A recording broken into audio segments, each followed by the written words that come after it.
नमस्कार, आप देख रहे हैं पल्स 24 न्यूज। आपके साथ मैं हूं सुजल वर्मा। खबर उत्तराखंड की राजधानी देहरादून से है, जहां अखिल भारतीय किसान सभा ने देहरादून में आसन मंडल किसान सभा सम्मेलन का आयोजन किया, जिसमें 21 गांवों के प्रतिनिधियों ने शिरकत की।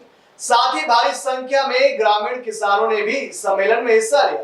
बता दें कि ग्राम पंचायतों के गठन के बाद आज इनका मंडलीय सम्मेलन कराया गया। कार्यक्रम के दौरान सभी पदाधिकारियों ने किसानों को संबोधित करते हुए किसान हित के मुद्दों को उठाया और खास तौर पर फसलों के न्यूनतम समर्थन मूल्य एमएसपी की गारंटी के साथ कई मांगों को पूरा कराने की सरकार से अपील की गई। तो वहीं किसानों में सरकार को लेकर रोष भी देखने को मिला। किसान सभा का आपने आयोजन करा, तो किन मांगों को लेकर आज चर्चा की? ये असल में हमारी जो अखिल भारतीय किसान सभा है, उसकी एक ग्राम समितियों के बाद की इकाई है मंडलीय इकाई। और ये आसन मंडल जो किसान सभा है इस क्षेत्र के अंदर काम कर रही है, उसके यहाँ पर जो है 21 गांवों के प्रतिनिधि यहाँ पर उपस्थित हैं और बाकायदा इन ग्राम समितियों का गठन करने के बाद आज हम जो है इसका मंडलीय सम्मेलन कर रहे हैं। इस मंडलीय सम्मेलन में हम अगले 2 साल के लिए कुछ कार्यभार भी लेंगे। उसके साथ साथ जो है इस मंडलीय सम्मेलन का चुनाव भी करेंगे, जो एक कार्यकारिणी का चुनाव होगा, अध्यक्ष मंत्री का चुनाव होगा और वो अगले 2 साल तक जो है इस क्षेत्र की जो मूलभूत समस्याएं हैं उसके निराकरण के लिए काम करेंगे। किन बातों पर चर्चा हो सकती है? किसानों की क्या मांगे हैं? एक सबसे बड़ी मांग तो ये है कि किसानों को उनकी फसल के जो लाभकारी मूल्य है उसकी गारंटी का कोई कानून सरकार से बनना चाहिए। ये मांग किसान लंबे समय से करता है और किसानों के लिए कोई ऐसा कानून नहीं है। किसान के जो उत्पाद होते हैं उसके बाज़ारों के अंदर लगातार लूट हो रही है। किसान जो है कर्जे के नीचे दबता जा रहा है। लगातार आत्महत्याओं की कहानियाँ और आत्महत्याओं की खबरें जो हैं वो रोज़ अखबारों में छपती रहती हैं। इसलिए किसानों के लिए उनकी उपज की लाभकारी मूल्य की गारंटी का कोई कानून सरकार बनाए, इसके लिए जो है एक मांग तो ये है। दूसरी मांग ये है कि मध्यम और गरीब किसान और खेत मजदूरों के ऊपर जो कर्जा हो रखा है उस कर्जे के नीचे वो लगातार दब रहे हैं और कर्जे के नीचे दबने के बाद वो आत्महत्या करने को विवश हो रहे हैं। तो उनके कर्जे जो है वो माफ़ किए जाएँ। जिस तरीके से बड़े बड़े कॉरपोरेट घरानों के लाखों करोड़ रुपया हर साल जो है सरकार माफ़ कर देती है, तो किसानों के एक मुश्त कर्जे अगर सरकार माफ़ करेगी तो लगभग 80,000 करोड़ रुपए के करीब जो है वो खर्चा आएगा और किसान की आत्महत्याएं बचेंगी। तीसरी बात यह है कि हम ये चाहते हैं कि 60 साल की उम्र पार करने के बाद गांव और शहरी क्षेत्रों में रहने वाले वो तमाम लोग जो 60 साल की उम्र पार कर जाते हैं उनको एक सम्मानजनक पेंशन मिलनी चाहिए और वो पेंशन कम से कम जो है 8,000 रुपया प्रति माह होनी चाहिए। चौथी बात हमारा ये है कि ये जो ग्रामीण अंचलों के अंदर जो लोग रह रहे हैं उनके पास में रोटी और रोज़गार के कोई साधन नहीं है, इसलिए स्थानीय स्तर पर रोज़गार सृजन का काम सरकार करे।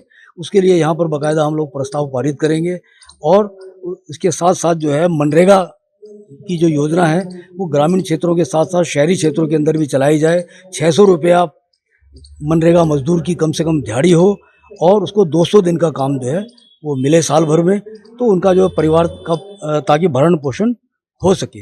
ये जो महंगाई बढ़ रही है देश के अंदर, इस महंगाई के ऊपर रोक लगनी चाहिए। डीजल और पेट्रोलों के दाम जो है लगातार जो बढ़ रहे हैं इसके ऊपर रोक लगनी चाहिए। गन्ना किसानों को जो है गन्ने की जो उपज के जो दाम हैं वो कम से कम 500 रुपया प्रति कुंटल के हिसाब से उनको मिलना चाहिए। जो स्वामीनाथन आयोग की सिफारिश है, जो उन्होंने फार्मूला दिया है C2+50 के हिसाब से जो है वो किसानों की उपज की कीमत निर्धारित होनी चाहिए। और जो अल्पसंख्यक अनुसूचित जाति पिछड़ी जातियों के ऊपर देश के अंदर जो हमले तेज़ हुए हैं, जो अल्पसंख्यकों के ऊपर विशेषकर जो हमले हो रहे हैं, इन हमलों को रुकना चाहिए।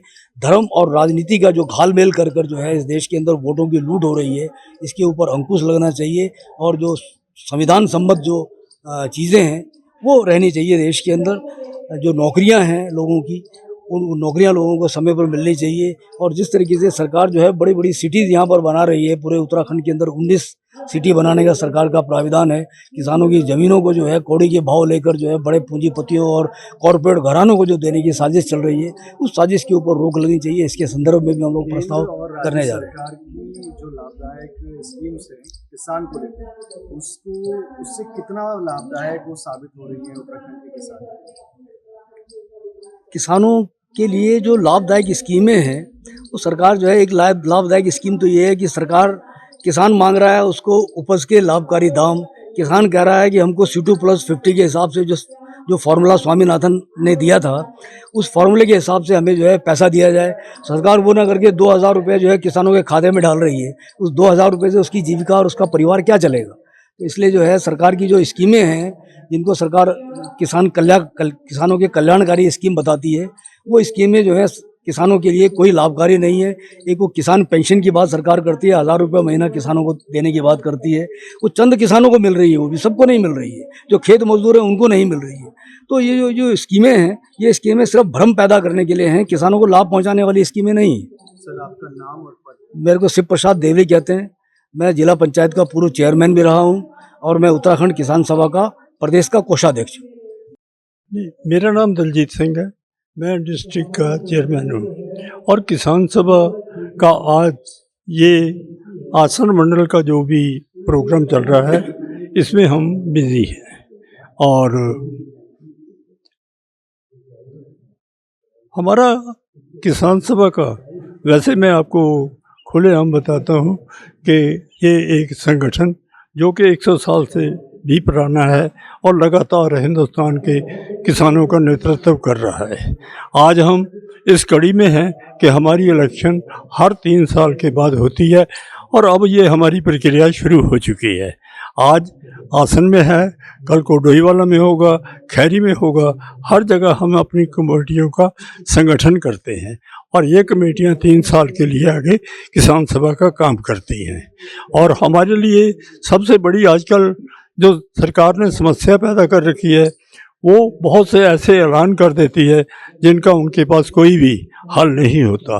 जैसे कि गौ रक्षा के लिए कानून बना दिया गया और जानवरों को किसानों के खेतों में छोड़ दिया गया, उसके लिए कोई अपाव नहीं किया। आज तक किसानों के खेतों का ही नहीं बल्कि बाज़ारों के अंदर सांड और दूसरी बहुत सी गायें और जो आवारा मवेशी हैं वो नुकसान पहुंचा रहे हैं। यहाँ तक कि जान माल भी सुरक्षित नहीं है। ये हाल है देहात का।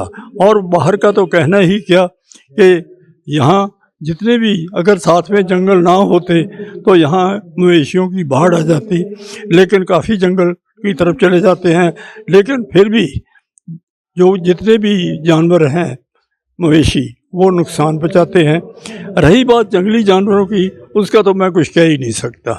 उसके ऊपर तो कोई रोक सरकार ने ना लगाई, ना अभी तक लगी। लेकिन भाषण बहुत अच्छे होते हैं कि हमने दीवार बना दी, लेकिन हमें एक भी इलाका बताए, एक भी जगह चिन्हित करके बताएं कि यहाँ पर हमने ऐसी सुविधा पैदा की है कि किसानों के खेतों में जानवर नहीं जाएंगे।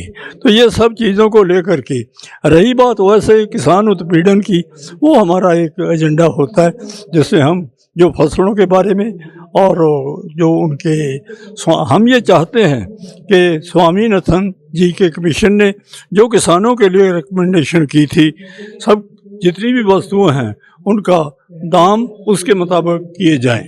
तो ये हमारी वैसे एक सारी भारतवर्ष के लिए जितने हमारे किसान हैं उनके लिए ये हमारी मांग है। आपका सर नाम और पद? है जी, आपका नाम और पद? नाम और पद? मैं बता रहा हूँ आपको, मेरा नाम दलजीत सिंह है। मैं जिला अध्यक्ष हूँ किसान सभा का।